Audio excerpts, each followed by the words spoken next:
Hello students, good morning all of you.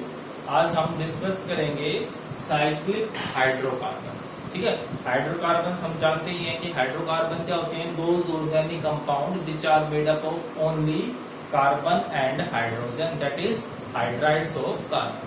Clear है। अब हमने असाइक्लिक पढ़ चुके थे, अब हम कर रहे हैं साइक्लिक। तो साइक्लिक की जो डेफिनेशन होती है सिंपल सी है, क्या होगी? It may B defined as those hydrocarbons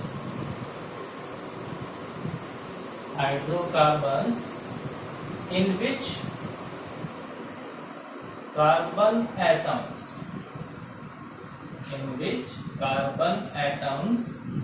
are present in the form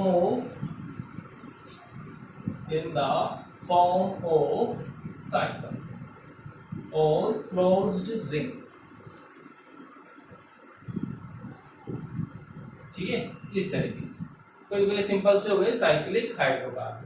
अब जो साइक्लिक हाइड्रोकार्बन है, जैसे सिंपल हाइड्रोकार्बन की बात करूं तो कोई बाउंडेशन नहीं, इसमें 1 2 3 4 5 कितने भी कार्बन हो सकते हैं, बट इंटीजर्स, पॉजिटिव इंटीजर्स होने चाहिए।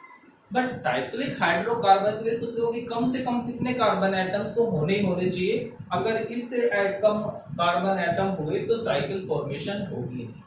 तो क्या कहता है कि यहाँ पे जो minimum number of carbon atoms होंगे, the minimum number of carbon atoms in cyclic hydrocarbon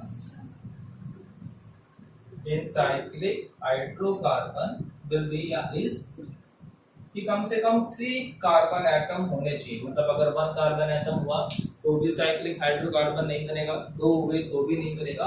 कम से कम कितने एटम होने चाहिए? 3 होने चाहिए। ठीक है, 3 के बिना कोई भी साइक्लिक हाइड्रोकार्बन नहीं। अब फिर से on the basis of number of bonds between carbon and carbon atom, cyclic hydrocarbons are also of 2 types. कौन कौन से होते हैं वो है हमारे पास सैचुरेटेड और अनसैचुरेटेड। ठीक है, तो नेक्स्ट है हमारे पास types of cyclic hydrocarbons. Types of cyclic hydrocarbons.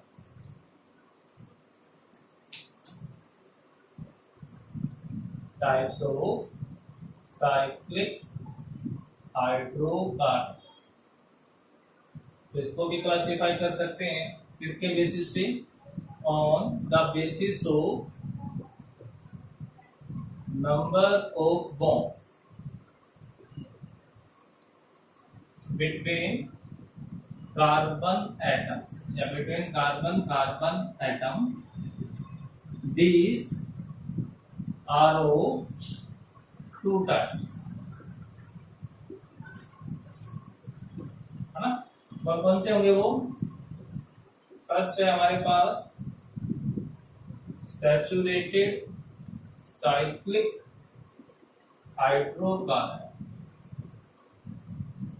And second one is unsaturated cyclic hydrocarbon. ठीक है, तो फर्स्ट करते हैं सैचुरेटेड साइक्लिक हाइड्रोकार्बन।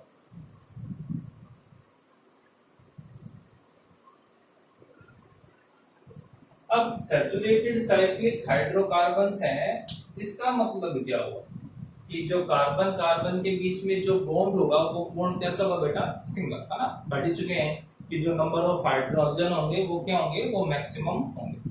ठीक है, तो कैसे डिफाइन करूंगा? It may be defined as those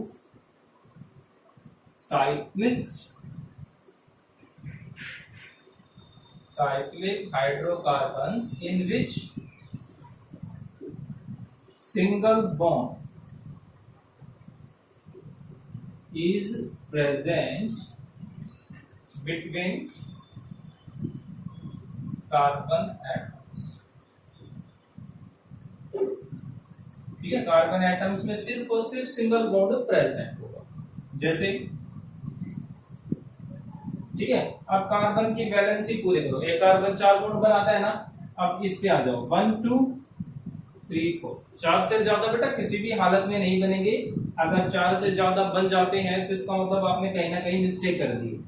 ठीक है, अब हाइड्रोकार्बन है तो मतलब मैं क्या लगा दूंगा यहाँ पे, हाइड्रोजन। हमने सिर्फ 4 बॉन्ड ही पूरे करने, हाइड्रोजन हो गया ये हमारे पास। तो मिनिमम कार्बन कितने होंगे, 3 होंगे। अब मैं बात करूं इसके जर्नल फॉर्मूले की कि भाई जो साइक्लिक सैचुरेटेड साइक्लिक हाइड्रोकार्बन है उनका जर्नल फॉर्मूला क्या होगा। आप चेक कर सकते हो कि कितने कार्बन के एटम है और कितने हाइड्रोजन के एटम्स हैं। Journal formula of cyclic saturated hydrocarbon.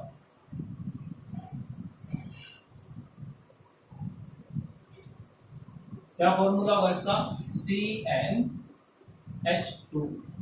Simple सा। अब आप सोच रहे हो भाई उसमें तो +2 भी आता था, तो +2 बेटा क्यों हट गया, क्योंकि जब ये कार्बन कार्बन भी जो हमारे पास चेन थी जो असाइक्लिक थे उसमें ये दोनों कार्बन जुड़ नहीं रहे थे, एक एक हाइड्रोजन और आ गया।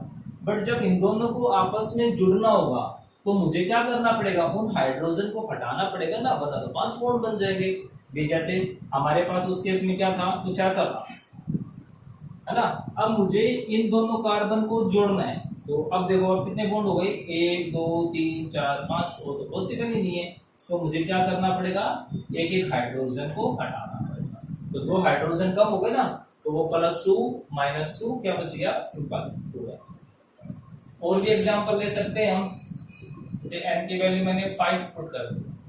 ठीक है, तो क्या आ जाएगा बेटा यहाँ पे C5H10। ठीक है, बनाओ इसका यो। ठीक है, अब हाइड्रोजन पूरे करो। इस कार्बन में 2 बॉन्ड बना लिए तो 2 हाइड्रोजन, और इस कार्बन में 2 बॉन्ड बना रखे हैं, 2 हाइड्रोजन 2, है ना। हमने 4 बॉन्ड पूरे करने, हो गया ना C5H10। ठीक है, अब नेक्स्ट आता है हमारे पास unsaturated cyclic hydrocarbon. Unsaturated cyclic hydrocarbon.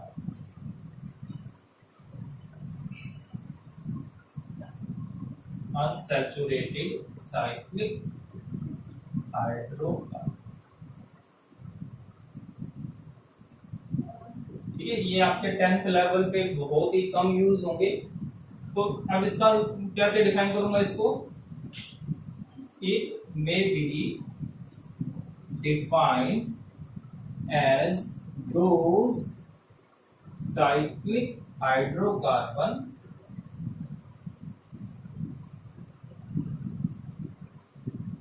in which multiple bonds are present.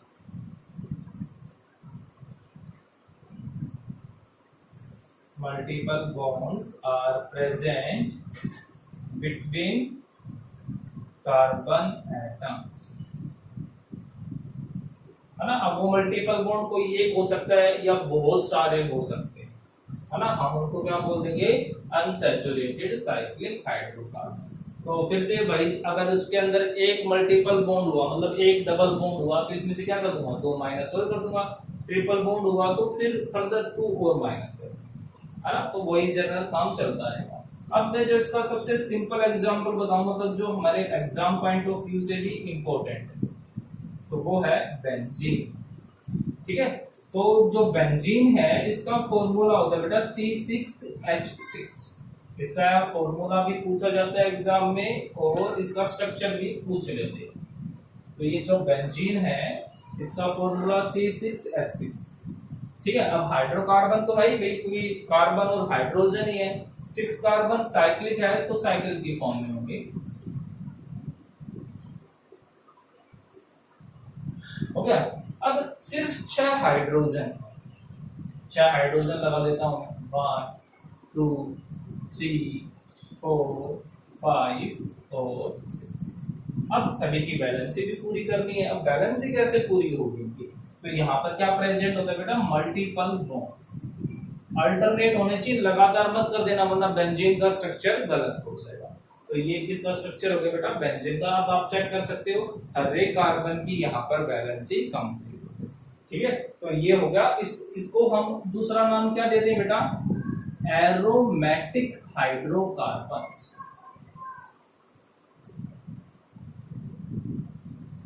ठीक है, एरोमेटिक हाइड्रोकार्बन जानेगा ना कि जो अनसैचुरेटेड है उन सभी को एरोमेटिक नहीं बोल सकते, एरोमेटिक को स्पेशल बोलते हैं। एरोमेटिक वर्ड कहां से लिया हुआ है? अरोमा। और अरोमा का मतलब क्या होता है बेटा? Pleasant smell. प्लीजेंट मतलब खुशबूदार। तो इन कंपाउंड्स में से एक फ्रेग्रेंस, एक अच्छी स्मेल आती है, इसलिए हम इनको किसका नाम दे देते हैं बेटा? Aromatic compounds. क्लियर है? तो ये सब जो एरोमेटिक है किनको बोलते हैं वो सब आपके हायर क्लासेस में आएंगे, तो अभी टेंशन लेने की बात नहीं है। अभी सिर्फ आप बस इतना इसको याद रखें। ओके, तो जो बाकी सब कुछ है हम वो अपने नेक्स्ट वीडियो में डिस्कस करेंगे। Okay, thank you.